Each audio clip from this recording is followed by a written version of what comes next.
Hello मेरे प्यारे बच्चों, आशा करता हूँ आप लोग सब बढ़िया होंगे। जनरली मैं बोलता नहीं हूँ, बट इस वीडियो में बोल रहा हूँ कि ये वीडियो देखना ज़रूरी है। इसलिए ज़रूरी है बिकॉज छोटी छोटी चीज़ें हैं जो बहुत इंपॉर्टेंट हो सकती है आपके मैथमेटिक्स के एग्जाम के लिए। ये सब इंफॉर्मेशन कभी कभी हम स्किप कर जाते हैं या कभी कभी क्वेश्चन पेपर में रीड करते हैं, और छोटी छोटी इंफॉर्मेशन जो हम शायद पढ़े नहीं, ओवरलुक कर गए हम, तो इनको जानना ज़रूरी है। देखिए, चैप्टर वाइज मैं बताऊंगा, ठीक है, क्योंकि एमसीक्यू है तो छोटे छोटे इंफॉर्मेशन में वो लोग एमसीक्यू पूछ लेते हैं। चैप्टर वाइज अगर मैं बैंकिंग की बात करूं, देखिए जनरली बैंकिंग बड़ा ही इजी चैप्टर है, फॉर्मूला बेस्ड सम है। लेकिन एक चीज मैं बताना चाहता हूं, बड़ा इंपॉर्टेंट है कि equivalent principal for 12th month क्या होता है। ये वर्ड याद रखिएगा, equivalent principal for 12th month. वो हम लोग कैसे कैलकुलेट करते हैं जिस पे इंटरेस्ट मिलता है, वो हम लोग कैलकुलेट करते हैं पी, जो amount deposited per month, into n plus 1/2। ये क्वालिफाइंग प्रिंसिपल है, ये क्वालिफाइंग प्रिंसिपल है जिसपे हम इंटरेस्ट निकालते हैं। This is also equivalent principal for 12th month, P n plus 1/2।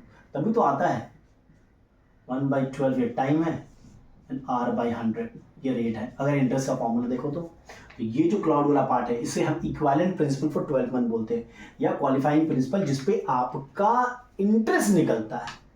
बड़ा इंपॉर्टेंट है। कितने लड़के ना वो पी लिख देते हैं जिसमें इंटरेस्ट निकाला, नहीं, interest is taken out on P into n plus 1/2। शायद स्पेसिफिक पेपर या फिर कॉम्पिटेंसी बेस में मैंने ये देखा है। इसमें ज़्यादा कुछ है नहीं, आप सब टाइप के सम्स इसमें करना, कुछ छोड़ना मत। कैसे इंटरेस्ट निकाला जाता है, कैसे मैच्योरिटी अमाउंट निकाला जाता है, कैसे रेट निकाला जाता है, कैसे प्रिंसिपल निकाला जाता है, अमाउंट डिपॉजिट पर मंथ, कैसे टाइम निकाला जाता है, और तो कुछ है नहीं यहाँ पे, ठीक है। चलो नेक्स्ट, ये याद रखना कि जीएसटी वाले चैप्टर में जो सबसे कॉमन वो बिल वाले सम आएंगे। पहले बात तो बिल वाले सम अच्छे से प्रैक्टिस कर लेना, ठीक है। याद रखना कि जो जीएसटी चढ़ता है वो अमाउंट आफ्टर डिस्काउंट पे चढ़ता है। जीएसटी अगर डिस्काउंट है तो GST is calculated on amount after discount. ये बड़ा ही इंपॉर्टेंट चीज है। और एक चीज तो याद रखना है आपको कि जो रेट ऑफ जीएसटी अगर 18% है, इसका मतलब है कि एस जीएसटी 9% है और सी जीएसटी भी 9% है। कभी कभी किसी सम में ना आपको एस जीएसटी का रेट दिया था 9%, और आप क्या करते हो उसको जीएसटी का रेट समझ के जीएसटी निकाल लेते हो। नहीं, अगर एस जीएसटी 9% है तो जीएसटी का रेट होगा 18%। ये बड़ा इंपॉर्टेंट है। अब बेसिक सम करना, आप जो डिस्काउंट दिया हुआ है उस पर आपको जीएसटी निकालना है, बिल वाले सम्स है, ठीक है। बेसिक, इसमें कुछ टफ आपको नहीं देगा। अच्छा, शेयर्स एंड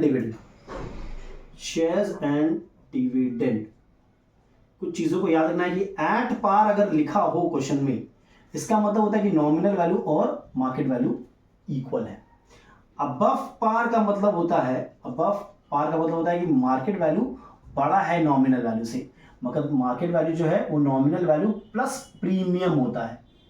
प्रीमियम कैसे निकालते हैं, P% दिया रहेगा of nominal value. Premium is calculated on nominal value. Similarly below par का मतलब होता है कि मार्केट वैल्यू कम होता है नॉमिनल वैल्यू से। मतलब मार्केट वैल्यू होता है nominal value minus discount. Again ये जो डिस्काउंट है वो नॉमिनल वैल्यू पे ही कैलकुलेट करते हैं, D% ऑफ नॉमिनल वैल्यू। बच्चे लोग रेट ऑफ डिविडेंड और परसेंटेज रिटर्न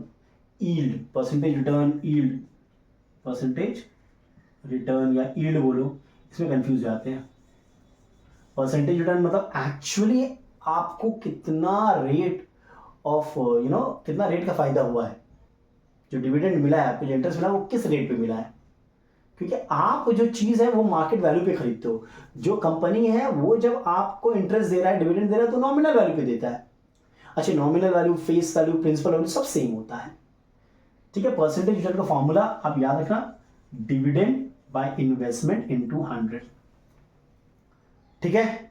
इसका एक और फॉर्मूला है, परसेंटेज रिटर्न या यील्ड होता है आपका nominal value into rate of dividend by market value, ऐसे भी हम लोग निकाल सकते हैं, डायरेक्ट यूज कर सकते हैं, इसी से ये फॉर्मूला आएगा। Am I clear? चलिए शेयर्स एंड डिविडेंड में भी जो बेसिक सम्स है उनको अच्छा से करना, कि वो सेल प्रोसीड वाले सम। सेल प्रोसीड का क्या मतलब होता है कि आपके पास कुछ शेयर्स था, आपने देखा कि दाम बढ़ गया तो आपने शेयर्स बेच दिया, तो बेचने के बाद जो आपके पास पैसा आया उसको सेल प्रोसीड बोलते हैं। और सेंटेंस इज वेरी इंपॉर्टेंट। देखिए, राम bought ₹20 100 शेयर at ₹22। तो ये हो गया आपका नॉमिनल वैल्यू, एट ये हो गया मार्केट वैल्यू, ये नंबर ऑफ शेयर्स हो गया।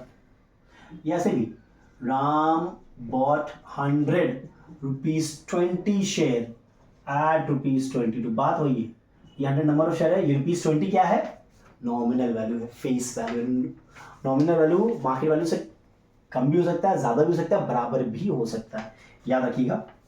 ठीक है, चलिए इसमें भी जो सेल प्रोसीड वाले सम्स है, डिविडेंड कैसे निकालना है, उल्टा डिविडेंड दिया हुआ है, नंबर ऑफ शेयर्स कैसे निकालते हैं, ये सब कर लेना आप।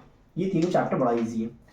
फिर से लीनियर इन इक्वेशन में ज़्यादा गलती होता नहीं है, बस जो कुछ चीज़ों में बताना चाहता हूँ आपको कि बच्चे जो मोस्ट कॉमन मिस्टेक मैंने देखा है, जहाँ पे आपको जानना ज़रूरी है कि भैया अच्छे, सबसे पहले सॉल्यूशन सेट और रिप्लेसमेंट सेट ये दोनों अलग अलग होता है।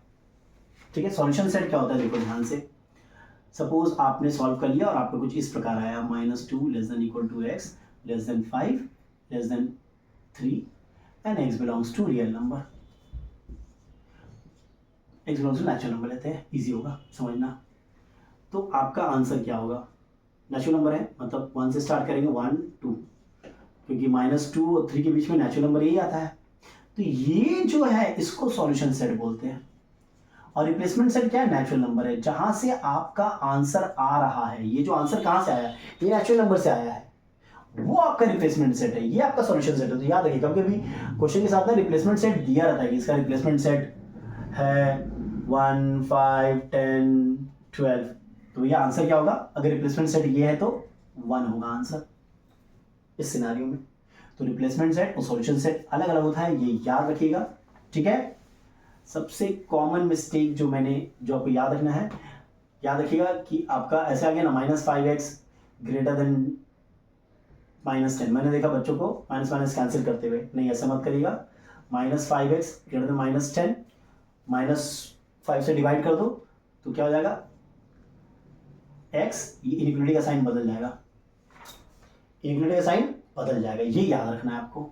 या फिर -5x ग्रेटर देन 10, तो x क्या होगा, लेस देन -2, इनइक्वालिटी का साइन बदल जाएगा, बिकॉज माइनस से आप मल्टीप्लाई करोगे, माइनस से डिवाइड करोगे किसी भी इनइक्वेशन को, तो इनइक्वालिटी का साइन बदल जाता है, ये याद रखना होगा आपको। ठीक है, ज़्यादातर इसमें अच्छा एक कॉमन मिस्टेक होता है, बच्चे अगर देखो suppose x is such that -1 less than equal to x less than 2, x belongs to real number है, तो बच्चों को मैंने देखा ना ऐसे करते हुए, -1 0 1 2 3 4 -2, वो लोग क्या करते हैं, -1 0 1, ये आंसर दे देते हैं। नहीं, ये नहीं हुआ, ये इंटीजर हो गया। फिर आप जब रियल नंबर हो तो याद रखिएगा आपको कैसे बनाना है, देखते रहिएगा ध्यान से। यहाँ पे एक सर्कल दिया, यहाँ पे एक सर्कल दिया, जिसमें इक्वल टू है शेड कर दिया, जिसमें इक्वल टू नहीं है नहीं शेड किया, और बीच का शेड कर दिया। मतलब सारे नंबर्स जो -1 इंक्लूडेड और 2 के बीच में आते हैं वो रियल नंबर है। नेचुरल नंबर होता तो ठीक है, 1 को आप इंडिविजुअली मार्क करते, होल नंबर होता तो आप -1 0 1 को इंडिविजुअली मार्क करते, एक सॉलिड सर्कल देते। बट रियल नंबर में हमें कुछ ऐसा करना होगा, याद रखिएगा। ठीक है, चलिए अच्छा, रेशियो एंड प्रोपोर्शन में, पहली बात तो रेशियो आ नहीं रहा है, जो आपके कुछ बुक में रेशियो के अलग से सम्स रहते हैं, divide this in this ratio, वो सब समझिए। प्रोपोर्शन है आपका, प्रोपोर्शन में जो मैंने सबसे कॉमन चीज़ देखा है कि बच्चे हड़बड़ी में क्या करते हैं, जब कॉम्पोनेंडो डिविडेंडो करते हैं तो एक ही जगह करते हैं, दूसरी जगह नहीं करते हैं, ये गड़बड़ है। कंपोनेंट टू डिविडेंड दोनों जगह पे ही होता है, 2+5 2-5। और रेशियो प्रोपोर्शन में आपकी मेथड के सम देख लेना, वो सब इम्पोर्टेंट है, यू नो। और ये कंपोनेंट टू डिविडेंड वाले सम्स आएंगे ही आएंगे, ठीक है। ज़्यादा कुछ है नहीं वहाँ पे बोले। So factor theorem again, factor theorem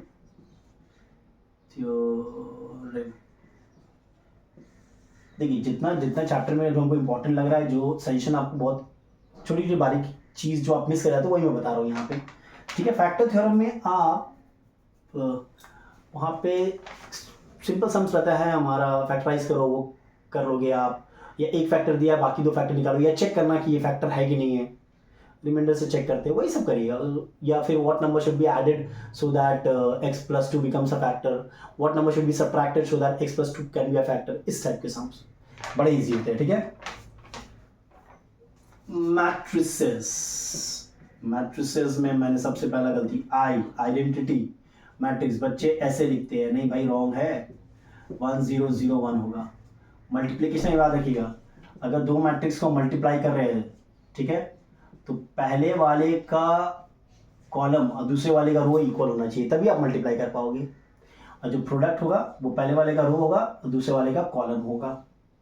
यानी कि अगर मैं बोलूँ ABCD EF, क्या मैं इसको मल्टीप्लाई कर सकता हूँ? चेक करो, ये 2 × 2, ये 2 × 1, तो मल्टीप्लाई कर सकता हूँ।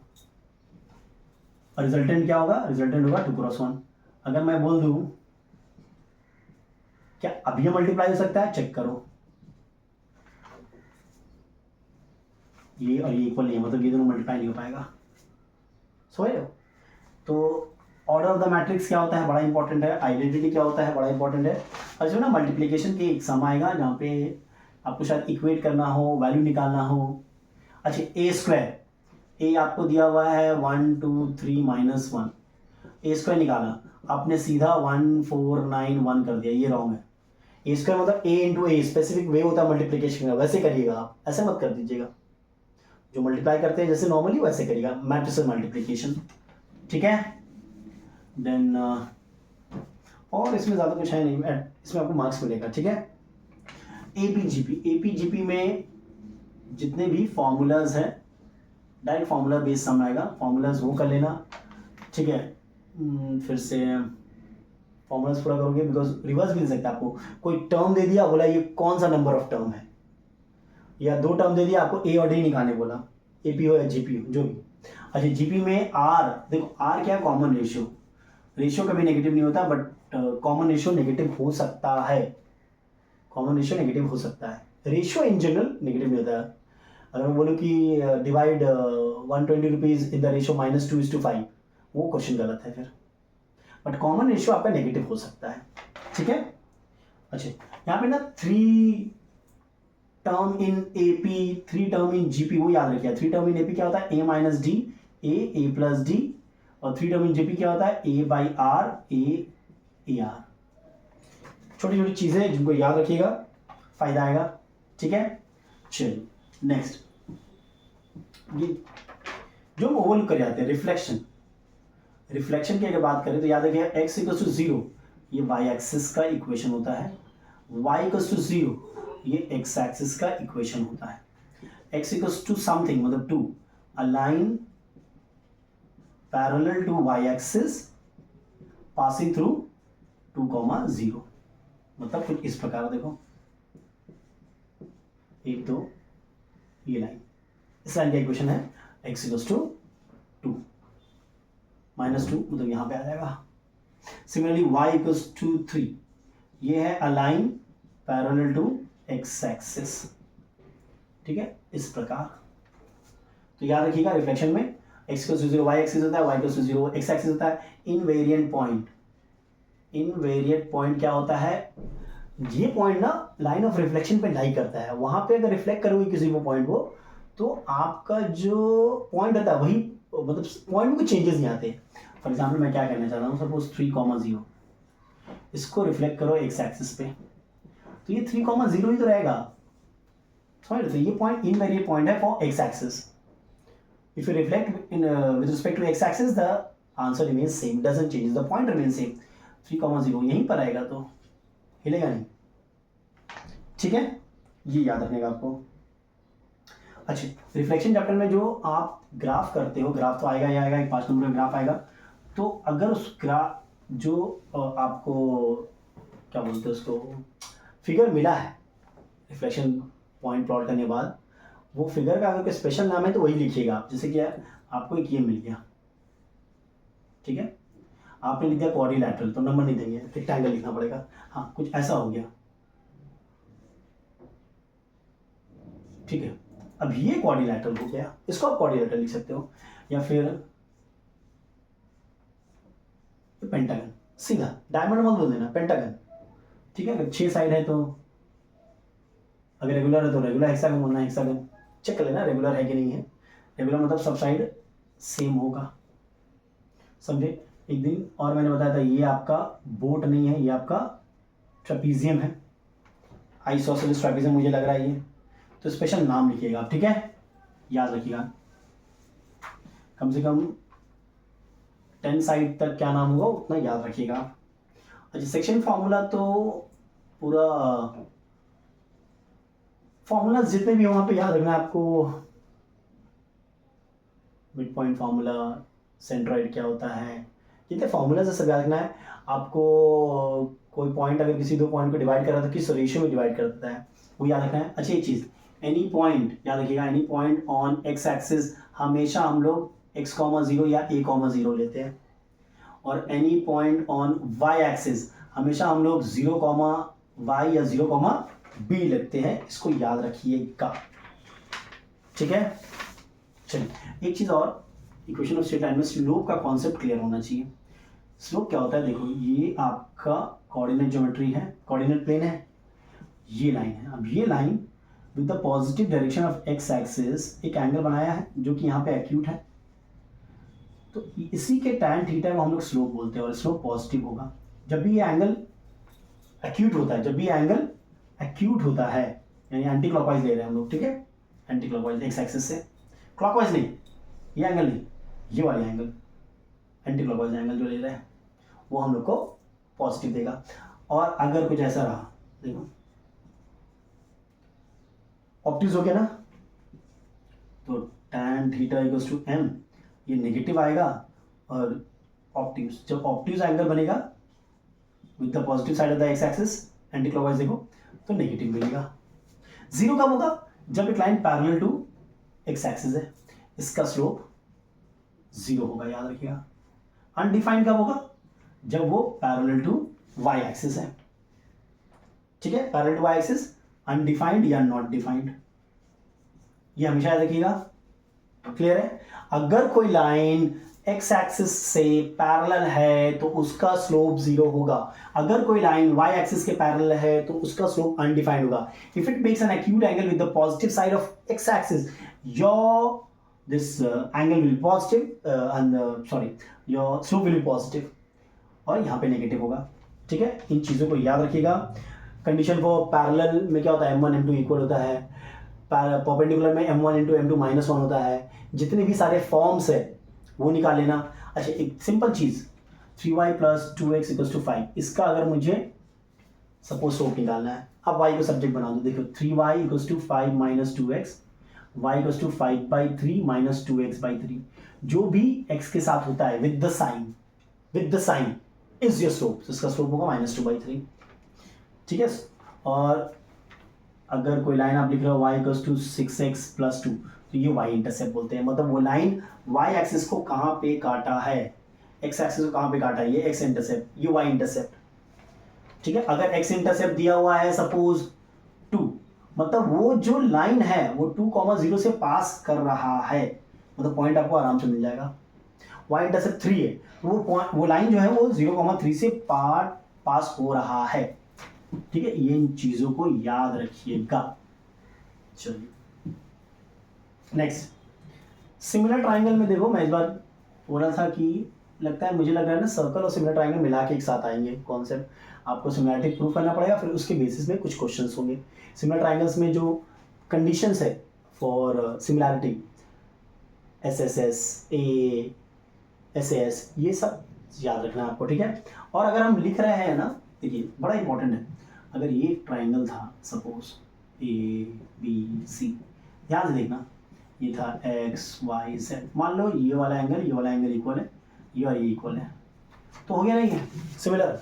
उसको लिखते कैसे, triangle ABC is similar to triangle, देखो A Y को कॉरेस्पॉन्ड कर रहा था, Y लिखना, B X को कॉरेस्पॉन्ड कर रहा है, Y X Z लिखना। अगर आप XYZ लिखोगे तो रॉन्ग हो जाएगा। उसके बाद हम लोग साइड प्रोपोर्शनल बोलते हैं। साइड क्या बोलते हैं, प्रोपोर्शनल है, मतलब AB by YX BC by XZ AC by YZ, ये बड़ा इंपॉर्टेंट है, इस फॉर्मेट में लिखना मत भूलिएगा वरना रॉन्ग हो जाएगा। सिमिलर ट्राइंगल्स में अच्छा सम बन सकता है, मैं इंपॉर्टेंट सम दे चुका हूँ, वो सब करना, पढ़ाई अगर वो सब आप कर पा रहे हैं तो आपको प्रॉब्लम नहीं होना चाहिए, ठीक है। स्केल फैक्टर वाले सम भी देख लेना। लोकस और कंस्ट्रक्शन में, लोकस में ज़्यादा कुछ नहीं है, जो है लोकस में मतलब एंगुलर बाइसेक्टर और perpendicular bisector of a line, वही करना है आपको। और locus of a point which moves at a equi distance from a point, circle circumference of a circle trace करता है, वो याद रखना है आपको, बस यही 3 तो है और तो कुछ है नहीं, ठीक है। कंस्ट्रक्शन में एक चीज़ याद रखिएगा, जब आप सपोज इन सर्कल बनाने बोल दिया और आपने देखा कि यहाँ पे 2 साइड टच कर रहा है, अब कोई भी रीज़न से तीसरा साइड टच नहीं कर रहा है, थोड़ा सा बच गया, आपको मार्क्स मिल जाएगा, घबराइए मत। सपोज 5 मार्क्स है तो आपको 5 मार्क्स पूरे ही मिलेंगे। आपका एग्जामिनर ना आपके मार्क्स को देखेगा, क्या इसने सब चीज़ें सही की है, वो इम्पोर्टेंट है, समझ लो, तो वो मार्क्स मिल जाएगा आपको। मेंसुरेशन, मैं इसका इंपॉर्टेंट सम्स बनाने वाला हूँ, इसकी जितने भी फॉर्मूलाज है, ऑल फॉर्मूलाज वो आपको देखना है, लास्ट 5-6 साल का सम्स करना, और कुछ सम्स मैं दे रहा हूँ प्लेलिस्ट में ऐड करूँगा मैं 1-2 दिन में, वो देखना है आपको। मेंसुरेशन से एक बड़ा ही अच्छा प्यारा सा सम्स आएगा।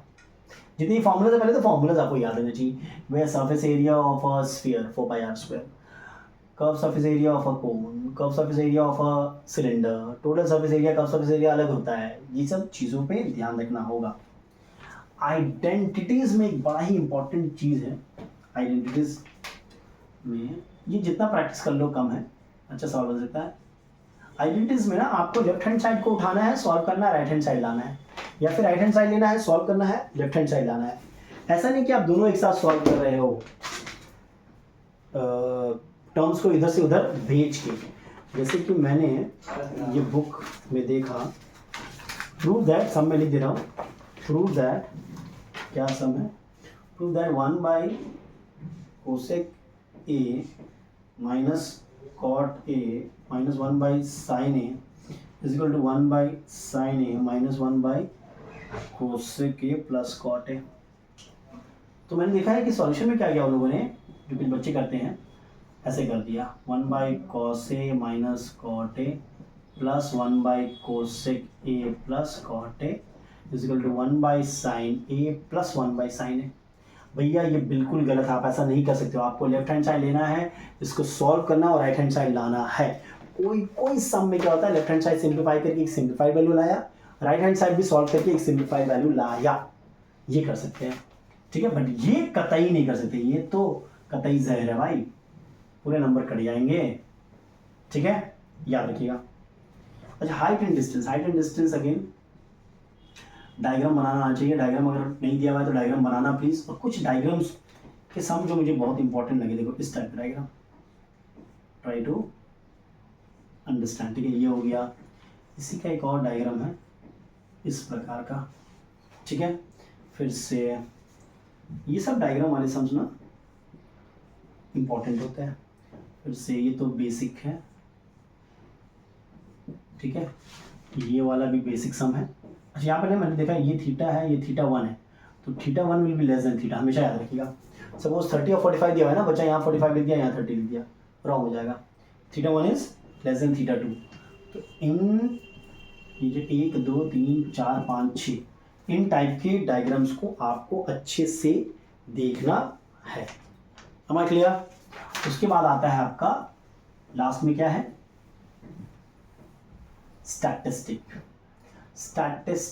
ठीक। तो ये मैंने ना एक बहुत ही शॉर्ट वीडियो बनाया था लास्ट ईयर, जिसे मैंने डिफरेंट टाइप्स के सम्स डिस्कस किया था। इस साल भी मैं बनाने की कोशिश कर रहा हूँ, बट वो वीडियो अगर आप देख लोगे तो क्लियर हो जाएगा आपका।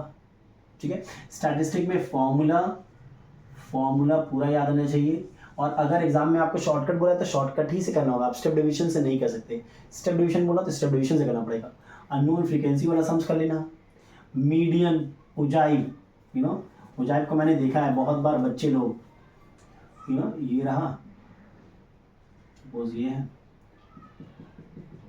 बच्चा उजाइब बनाया, यहाँ छोड़ दिया। नहीं भैया, इसको ना यहाँ से स्टार्ट होता है, इसको प्रीवियस क्लास इंटरवल में ऐड करना पड़ेगा आपको। कितने बच्चे क्या करते हैं, इधर नहीं ऐड करते, इधर ऐड कर देते, रॉन्ग हो जाएगा।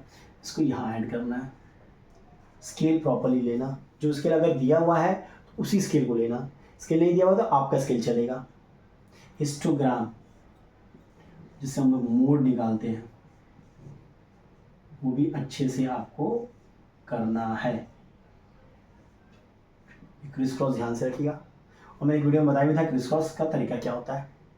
क्लियर है?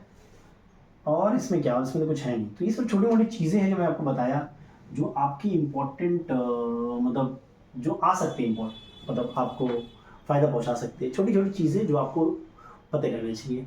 और वो प्लेलिस्ट आप ज्वाइन कर सकते हो यूट्यूब का, जहाँ पे मैं इंपॉर्टेंट समझे रहा हूँ। मेरा माना वो कर लिया तो और कोई ज़रूरत नहीं है आपको। चलो, इस वीडियो में यही रखते हैं, नेक्स्ट वीडियो में कुछ और देखेंगे, तब तक के लिए ठीक है, स्टे ब्लेस्ड। और जल्दी ही 100 MCQ मैं वर्क कर रहा हूँ, वो करेंगे हम लोग। ठीक है, एवरीबॉडी टेक केयर।